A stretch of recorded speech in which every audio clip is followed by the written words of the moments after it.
Hello everyone, welcome back to another episode with Create. Last episode we finished rather abruptly when I stole that guy's house and it just interrupted my intro. But as I was saying, we stole his house basically.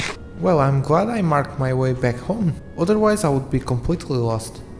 And I had some trouble disabling the spawner once we came back home because I cannot fit this thing through the portal and I also don't want to do it. So I had to find a way and I came up with the idea of just submerging the spawner. There's even a zombie piglin there, and because of the light level inside the lava is of course very high, it actually disables the spawner, which works very nicely for this case. For now I'm just gonna use it as is to be able to just get some extra blaze burners without having to walk thousands of blocks back to the fortress. And speaking of blaze burners, we got what we went looking for. Yeah, we got 4. That guy looks so nice. That means we can actually go ahead and prepare a spot here for cooking some brass. After I increase the speed of the machine, of course, and the speed of the machine has been increased slightly and I placed the blaze burner under there. So if we place some zinc and some copper, gonna place a stack of each, and I give this guy some juice. He should start mixing. Yes, we can see, yes, we even got the achievement and we can see the golden particles of the brass, which is awesome. So let me just wait here. I'm probably gonna speed this thing up even further, but I need to increase the stress capacity of the system before. But this thing is very slow, so I'm just gonna speed up the footage or do a cut until it's finished. And it's just done, finished right now, and apparently it just did half. Well, probably the capacity is a stack, so let's just do the rest of the batch for now. If I can select the items correctly, there you go. And just a bit more fuel for this guy, just to be sure. And yeah, that's it. We have some brass now, which is awesome. This just opens the door to so much stuff in Create. It's incredible. Everything takes brass in Create. It's, I would say, the main metal of this mod. So one of the reasons we wanted to get some brass was that last episode I started making this very simple elevator, and for that I kinda want to make what's called redstone links. Link, there you go. And those take brass casing, as you can see, and we get 2 of them, and with that I'll be able to use wireless redstone to create some sort of latch mechanism so that I can toggle this on and off, and that way I can just send the elevator back up and down. And I'll be doing that using something called a gear shift. This basically is just a brick block that accepts rotation in wherever direction is going, but if you power this guy, it actually changes. If I power this thing probably from the side, I'm not sure. Let me just make some space here. Yeah, if I place the redstone link right on that side, I should be able to just toggle it on and off, and this thing will just swap the direction of the rotation. And before, in the first episode, I believe I showed you how casing is made. There you can see we can actually make casing with brass too and copper. So I just hooked up a very simple system with some redstone links, and you can see I press the button, it starts going down very slowly because I didn't increase the speed yet. You can see I press the button and it starts going up, and it's all thanks to this redstone link here that is being fed into this T flip-flop.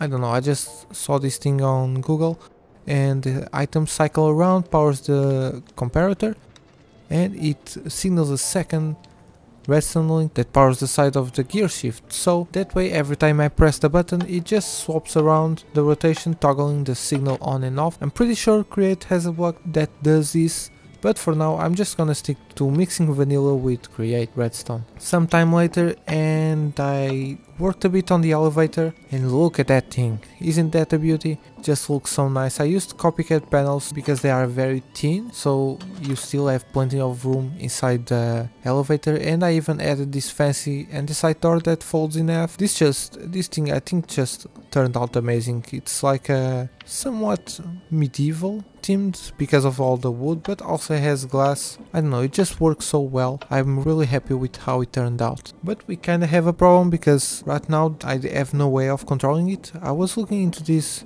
contraption controller, whatever it's called. And I don't know, I'm not sure. I kind of wanted to keep this thing simple for now, so I'm probably gonna think a bit more about it. I'm sure there's a way I can find so that I can power the elevator once I'm inside it, because I don't know if you noticed, but if I go inside the elevator I cannot actually click any buttons there. So yeah, I'm gonna see what I can do and I'll come back to you guys in a bit. So some time has passed, in fact almost 2 weeks I think, because I recorded episode 2 right after I recorded episode 1, but I worked on the elevator as you can see, and things have changed a bit. You can see that there's no center pillar anymore from the rope pulley. I actually attached it directly on top, and there's a pesky zombie making noise there. Yeah, you can see, you cannot see the magnet thing. I think it's called the magnet. Yeah, the solution was that I now have a button inside. This button does not move with the elevator, it just stays behind. And the way I encased it like that, it actually blends in very well and you almost can't see it here, so it works nice. So let's go have a trip down the elevator shaft, and you can see I also decorated the walls of the shaft here. I just used more limestone because I just have a ton of that, and everything else looks ugly. And everything down here is just very unfinished. I just encased the shaft in limestone and some bricks and stuff, and lighted the place up so that it's not pitch black, and I'm gonna work on it a bit later in this episode. But for now the elevator is working, the doors are super cool, and yeah, I also increased the speed. You can see this thing is moving much faster. I've just been increasing the amount of water wheels outside on that bit of water that I showed in the first episode, but it's working now. Everything is sped up. You can see here I also sped up the slowest press in the world. Let me show you. Yeah, this thing was super slow, but now, boom, just like that, less than a second, and we have iron sheet. I believe it's almost max speed, if not. So you can see the mechanical mixer is also spinning super fast, so we can craft our brass and andesite tile much faster. And I did this by adding a bunch of water wheels, as I said, but still we are on the red again, since running things so fast uses a lot of stress units. You can see behind the wall my gigantic gearbox that I made, just the usual contraption where you place a big cog and then you place a small cog on the side, and that thing basically doubles the speed, and you just stack a bunch of those next to each other. And then you can see the elevator is actually not running at full speed because I'm pulling some rotational power from before the last conversion, and it goes to the elevator, but the fastest one goes into these gearboxes that are routed in the back all the way to the mechanical mixer and the press. And also I went ahead and I changed some things here. You can see this is basically a drawer controller. It's called access point, but it's essentially the same thing as the forged drawer controller, and we have the drawer connectors behind. This is also the equivalent of the drawer trim, and I added a bunch more drawers, and we can also push items outside of the drawer. So I'm just smelting some stone here, and I just expanded the wall to have more stuff, like mostly metals and minerals, but this thing might be expanded in the future. For now let's just go down the elevator once more, because this thing doesn't get hold. I've been using the elevator a lot because I've been doing some mining under the base and a bit of a lag spike here. I need to change this thing because it's becoming like real blocks instead of a contraption every time it stops. But anyways, I want to show you some changes that I made to our drill. You can see this thing is very different right now. I expanded it and I made it much bigger. So you can see we have a wall of drills now. I was able to invest every bit of metals that we got from mining using the small method, and now I just expanded this thing, so it should be much faster than doing such small holes. You can see here the area that I'm walking on is actually the shape of the drill, because I used the drill just to test it, and I opened this bit up, and you can see this thing, it absolutely demolishes the terrain and just gets us a bunch of stuff. And yeah, basically it's much more efficient than having to place the tracks manually all the way along like I was doing just for a small area. I still have to do it because this thing is not automated, but I'm probably gonna automate it, likely not in this episode, but later on in the next one I'm gonna make a deployer or something, and I'm gonna make it so that this thing can go all the way by itself and place its own tracks. But for now there's still a bit left over from me testing it. I also can swap this thing around because I made it symmetrical.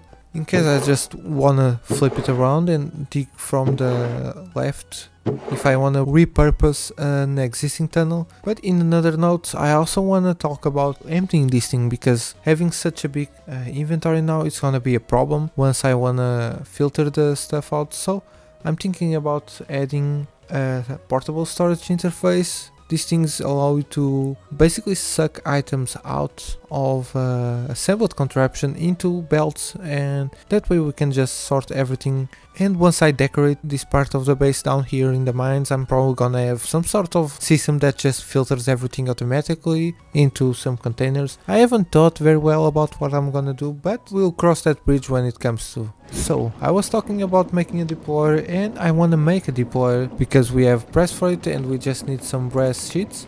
But we also need this thing called electron tube, which is made using some polished rose quartz, which is made from rose quartz, which is not hard to get. But the sandpaper is a problem for us because we don't have any sugarcane around. I look for it, I haven't found any, so we'll probably need to find a way to get it. And you can see we just need some nether quartz with some redstone, and we can just craft the rose quartz. But there's no way in Create that we can produce paper without sugarcane, so that means we are gonna go in an adventure to find some sugarcane. And even though I would love to go in an adventure into these beautiful worlds just by foot, you can see the terrain is not easy to navigate by foot, and I just have a different idea that I want to show you from a mod that I have installed. Let me just go here and search for airship, there you go.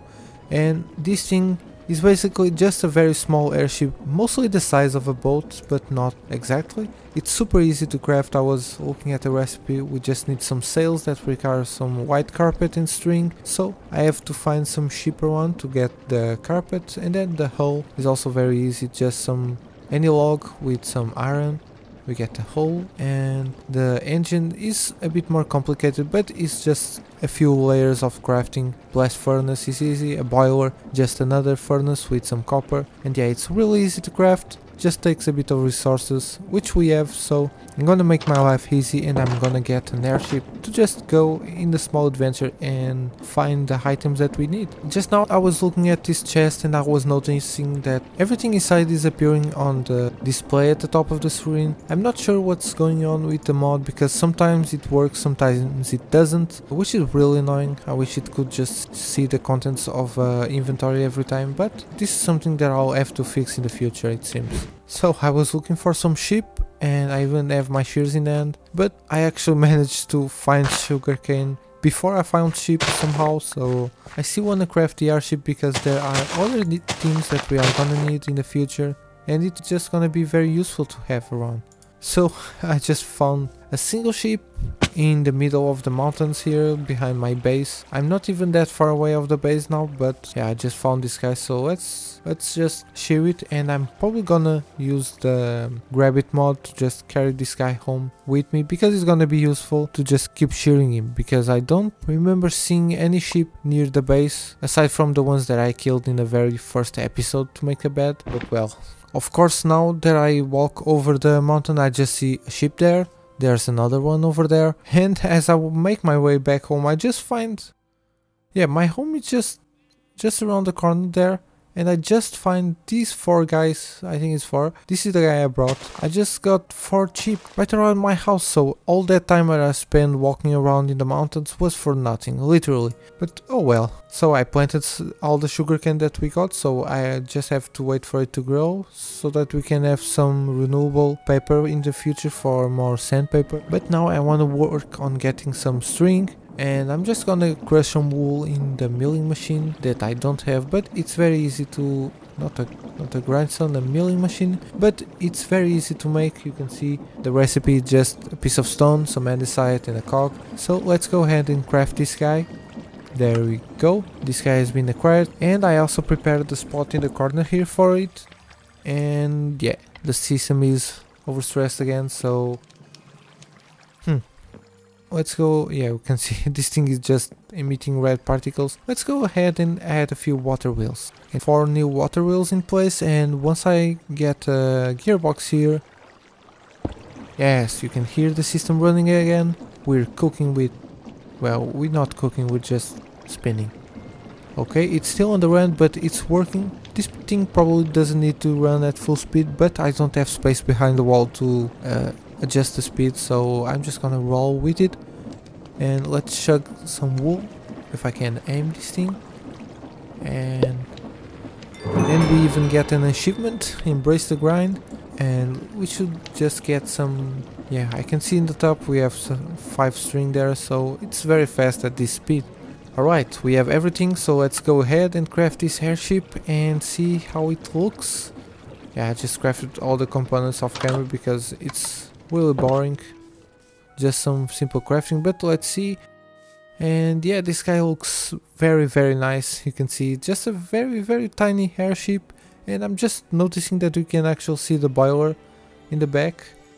And no fuels. Alright, yeah, I played with these things in creative, but this is the first time I'm using them in survival, so let me just get some coal. Alright, some fuel has been acquired, even goes in the proper slot in the boiler. And there's some upgrades, and I believe this is just some storage, which is very handy. And yeah, you can see this thing just firing up. Very easy to maneuver, very intuitive. You just press space to go up, and just control it like you control your character, and shift goes down. Dismounting actually uses R, but we're sailing, we're just going. Look at it, the tiny joystick there. This is very nice. This is gonna make my life so much easier every time I have to go out. Instead of going by boat, having to break the boat every time, I can just fly over everything and explore the world much easier. Alright, seems like there's a village 600 blocks in that direction, so yeah, I was avoiding that direction because I'm having a lot of lag for some reason. I believe it's due to the fact that I have vanilla twigs with the bushy leaves resource pack, and there's a massive forest over here that just looks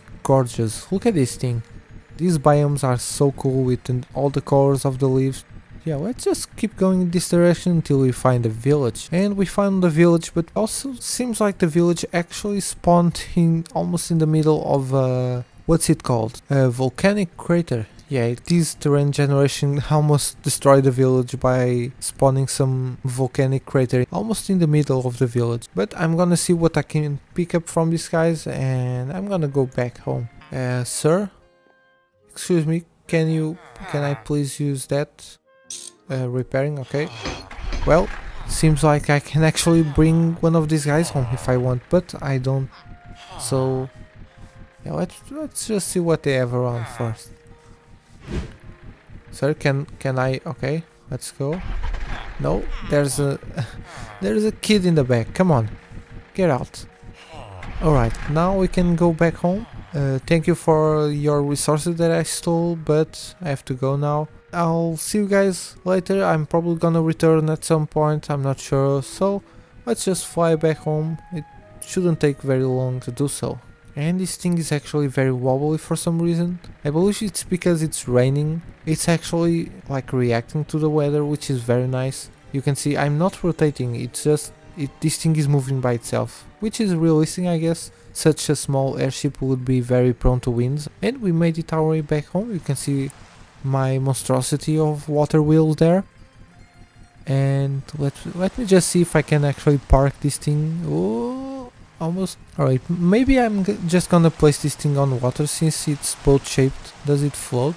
Okay, it's actually tilting, so let me actually move this thing to dry land before it sinks.